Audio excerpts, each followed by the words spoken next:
In this video we'll look at how to reuse blocks for geometric shapes or standard entities such as doors or windows, that can then be easily repeated in the same drawing or used again externally.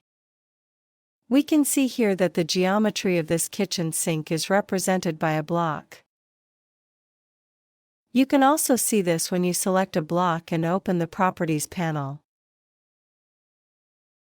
Blocks are accessed through the Insert command.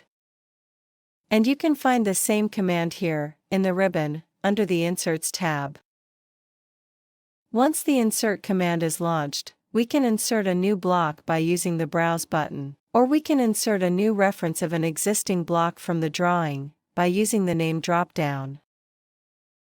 Here you can set the insertion point on screen, or manually enter the XYZ coordinates. You have the same options for scaling. You can set the rotation by entering a numeric angle value. So if we use snap tracking, we can then position and insert the block in the center of the room. And if we briefly open Drawing Explorer, you'll see that it lists all block definitions in the drawing, and includes relevant information and controls. You can see how many instances of a block are in the drawing, and you can modify basic block properties.